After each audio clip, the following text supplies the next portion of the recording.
चीनी बॉर्डर की ऊंची चोटियों पर जोरावर करेंगे अब सरहद की रखवाली। आसमानी खतरों को भी करेगा कम।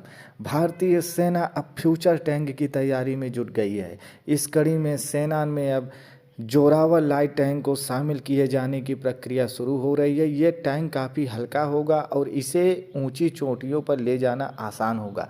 साथियों, इस नए टैंक का निर्माण डीआरडीओ और लर्सन एंड टूर्बो के ज्वाइंट वेंचर से किया जाएगा।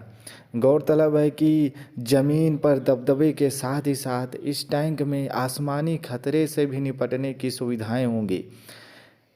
बदलती तकनीक में युद्ध के तरीके भी बदल रहे हैं और भारतीय सेना भी नई तकनीक के जरिए खुद को मजबूत करने में जुटी है। भारतीय सेना अब अपनी ताकत बढ़ाने के लिए लाइट टैंक लेने पर काम कर रही है। लाइट टैंक की पावर मौजूदा टैंक जैसे Arjun tank, T-70, T-90 tank जितनी ही होगी, लेकिन वह वजन में हल्के होने की वजह से ऊंची चोटियों तक पहुंचाए जा सकते हैं, जिससे यह दुश्मन पर बढ़त देगा। इसे जोरावर नाम दिया जाएगा।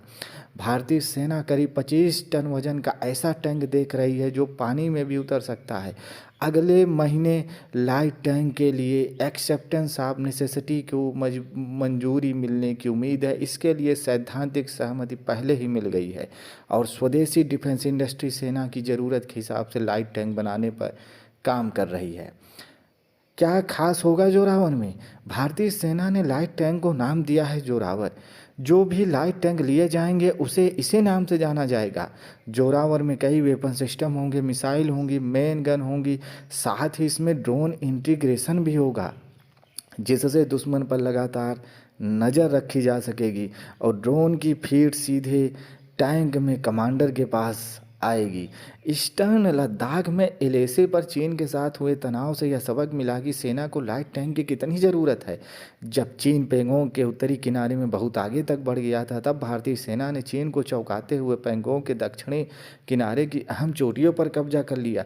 यहाँ भारतीय सेना ने अपने T-72 और T-90 टैंक भी पहुँचा दिया, जिससे चीन बैकफुट पर आ गया और फिर बातचीत की टेबल पर पेंगोंग इलाके में पीछे हटने पर सहमति बन गई। हालांकि भारतीय सेना ने यहाँ जो टैंक पहुँचाए हुए मुख्य तौर पर मैदानी और रेगिस्तानी इलाके में ऑपरेशनल ज़रूरतों के लिए हैं। हाई एल्टीट्यूड एरिया में इनकी अपनी कमियां हैं। यही कमियां इन टैंकों में कच्छ के रण में भी दिखाई देंगी। इसलिए भारतीय सेना को हाई एल्टीट्यूड और आइलैंड टेरिटरी के लिए लाइट टैंक जोरावर की ज़रूरत है। चीन के पास मीडियम और लाइट टैंक पहले से है। जिस तरह से चीन ने 2 साल पहले एलएसी पर यथास्थिति बदलने की कोशिश की, वैसी कोशिश वह कभी भी कर सकता है। इसलिए नार्दर्न बॉर्डर पर यह खतरा बना हुआ है। भारतीय सेना को यहाँ मजबूती देने के लिए लाइट टैंक की ज़रूरत है। दुश्मन जहाँ पर है, अगर उससे ज़्यादा ऊंचाई पर भारतीय सेना के टैंक मौजूद होंगे तो दुश्मन कोई भी हरकत करने से बचेगा।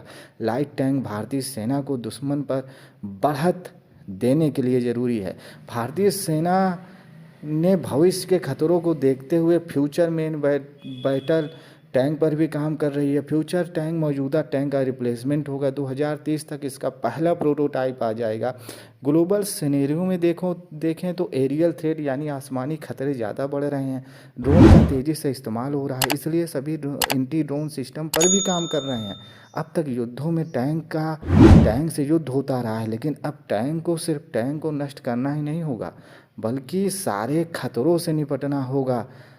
इसलिए फ्यूचर टैंक इस तरह होंगे जो आसमानी खतरों को भी नष्ट कर सकने में सक्षम होंगे।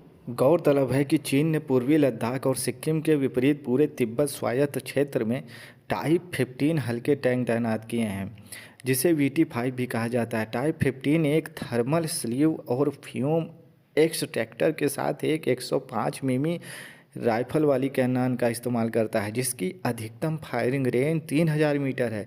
यह gun tandem high explosive anti tank warhead से लैस एंटी टैंक मिसाइलों को फायर करने में सक्षम है, जो बख्तरबंद या प्रतिक्रियाशील कवच से सुरक्षित टैंकों को नष्ट कर सकती है।